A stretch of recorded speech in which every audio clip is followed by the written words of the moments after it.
Hey guys, Krisha here. Please be cautious of any fake comments and emails you may receive from people pretending to be Mango Research. Sean and I will never, ever contact you for investment opportunities or anything of that sort. To get in touch with the real Mango team, make sure to join our official Discord chat using the link in the description below.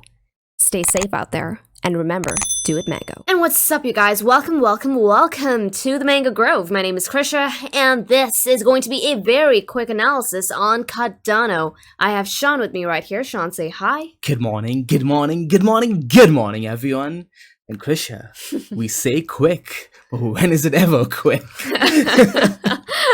But no, we're gonna try and we'll keep it to the point. Now, I'm currently on the Mango dashboard, and I'm on the 2-day time frame. And let's go and see what Cardano is doing. Cardano is on rank 4, by the way, ranked by volume. And as you can see here, Cardano is still long on the 2-day time frame. And you know what? I agree with this. Okay.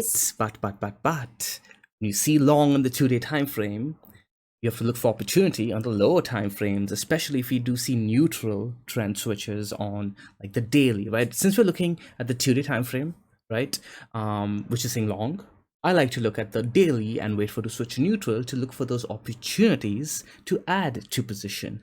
So let's go ahead and switch to the daily real quick, Krisha. And what do you know? Cardano's neutral. Of course, I cheated. I knew the answer to this quiz. But yeah, just to give you guys an idea of how to use multiple time frame analysis, because if the 2-day time frame is long, you're looking to buy the pullbacks, right? Trend analysis 101, or rather Mango 101 that we always talk about over here, right? So Krisha, with that, do we have opportunity on the charts? Because you pointed out something. Yes, I do believe that we have opportunity on Cardano's chart. So for that, let's get on over to Cardano. Now, I'm currently on the 4-hour time frame, and I'll be honest with you, I'm seeing a signature on this chart. Okay, I think suffice to say, and I'm pretty sure everyone's going to agree with this, that we are in an uptrend on those macro time frames for Cardano. I mean, we're up a good 100% still, even after this pullback that we saw. Now, I'm noticing this as a signature. Cardano appears to be, every time it gets out of this consolidation, it puts in a consolidation, breaks to the downside, and then you see another rally. But even the consolidations, guys, it has a pattern to it. There's a signature to it. Now over here, I'm just going to take this region right here. This was in August, right? We saw that M-like formation broke to the downside, broke back up past the breakdown point, and then continuation to the upside. Once again, this region right here, you can draw a similar M-like formation. This right here being the neckline, okay? Allow me to just draw that in for you. That's one top, and that's the second top. We broke down, failed to see continuation, broke back past the breakdown point. Okay, that was the neckline, and then continuation to the upside. Now we're seeing something very similar happen in this current juncture, wherein if I just go ahead, smack a line segment right there, and draw out that M-like formation for you guys. Ooh. You're seeing it right here. We've broke back down, okay? However, we have yet to really, take back that breakdown point. Now, the breakdown point, guys, comes in at $2.63, okay? If we take that out again and start living over that region, to take out, I'm going to be looking for a candle body close. I will be then looking at this as an M-like formation that is now morphed into a falling channel of sorts. Okay, I'll be looking for that falling channel to then really play out. Ooh. Okay, so that's essentially what I'll be looking for Cardano. However, this has yet to be confirmed. Okay, we can still get rejected and see continuation to the downside, at which point I will be looking for a nice clean C-span trade with price getting all the way down to the Kijun at $2.41. Right, Sean, are you seeing anything on this chart?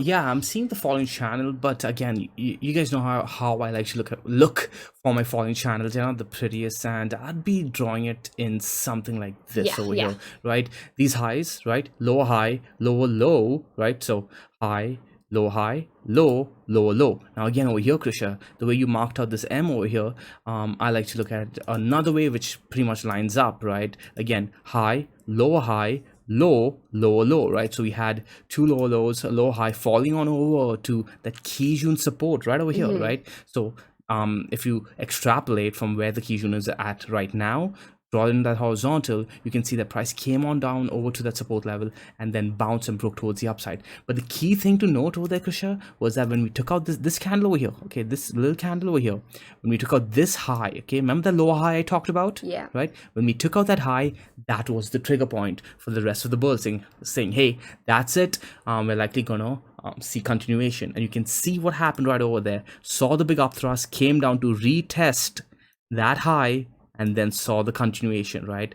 Beautiful, beautiful trend reversal right over there. So now we'd be looking for something very, very similar. So let's go ahead and actually, Kusha, delete our scribbles over here.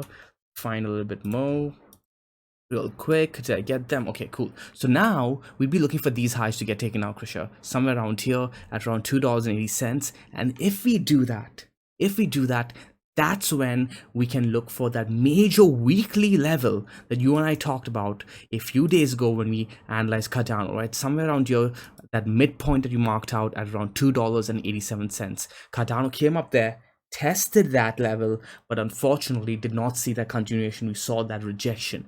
Now, however, with what you have pointed out, with that falling channel, right? The falling channel coming down on over to that support level, and this is cloud support, by the way. If we do break towards the upside, that could be what we need to break through that weekly level coming up very, very soon. Yeah, I agree. So this picture is beginning to look very, very, very interesting. I'll say this, keep a very keen eye out on that breakdown point. As soon as price starts living over that, then there's a good chance, Sean, that we actually start moving to the upside once again. Taking out the Tenkin on the 4-hour time frame is going to be as even. It's going to line up with the price even taking out these highs right here. Yeah, exactly. Right? The Tenkin can be a good guide for you guys. And in fact, I do want to highlight that because right over here too, right? When the first downtrend that you marked out here, Krisha, that M-like formation, and again, you could say falling channel, the ugliest falling channel ever, but those are the ones that work out. When was the trigger? Well, when we took out that Tenkin and 21 EMA, in fact, you could wait for 2 candle closes above the Tenkin and 21 EMA. That would have been your trigger to even get out of this trade over here if you guys were playing the 4-hour, which you guys know we don't recommend at Mango. But if you guys are, that trigger would be, again, same story, above the Tenkin and the 21 EMA. See candle body closes above both of them, all right? You'll see it clearly be taken over, reclaimed. Use the Tenkin and the 21 EMA as a zone like that, and you see Cardano live above this region over here. We're likely going to be taking out this weekly resistance. Yeah, and just to add one more thing to this current signature on Cardano, Sean, let's get on over to the 12-hour time frame, because this was another signature that I noticed on Cardano, and I'm just going to go ahead and we'll switch off all of my horizontals. And I want you to notice, ever since we started this beautiful, beautiful, beautiful uptrend, okay, from here going all the way up to, well, let's go and look at the highs, 149%, to where we're at right now, that's good, 118%. And notice how we have yet to lose a 12-hour 21 EMA, and just even right now, we came back down, we got a front run on the 12-hour 21. And question is, do we see that bounce, right, past the breakdown point, or do we lose the 21 for the first time since we actually took it out? Perhaps we come down wick on over to the Tenkin and still hold the 21 EMA on the next 12-hour candle close, right? From my experience trading, each time it's not happened every single time. We do see front runs, but more often than not, when you think that, hey, it's a front run, I'm just going to get in over here, what happens is, on the next candle, right after the green candle, right? Let's say we close this candle green, Krisha. You're going to see on the next 12-hour candle, we actually do come down, test the Tenkin, test the 21 EMA, close above both, and then see the continuation. Now, I'm not saying, hey, wait or be patient if you're a trend trader. There's really not much of a difference between this level over here, this level, right? You're looking for much, much bigger moves. But then again, if you're playing for the quick scalps, I wouldn't be looking to scalp over here. Yeah, but yeah, these are all the most critical regions on Cardano's chart right now. I think there are many, many good trade opportunities to be had here to the upside as well as to the downside if you're looking to position.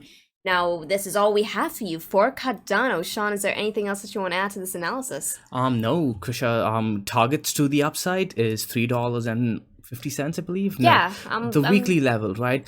So essentially, I just want to wrap up with targets towards the upside and downside.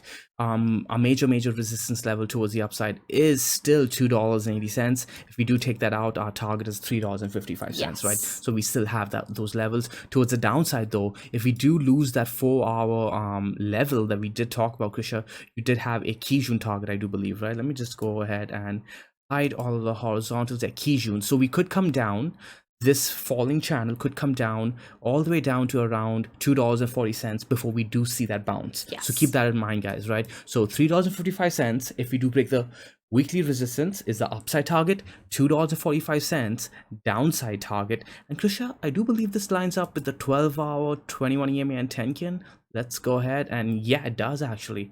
So right over there, 12-hour, 21 EMA lining up with the 4-hour Kijun. I like that for Confluence. Yes, sirree. So there you go, guys.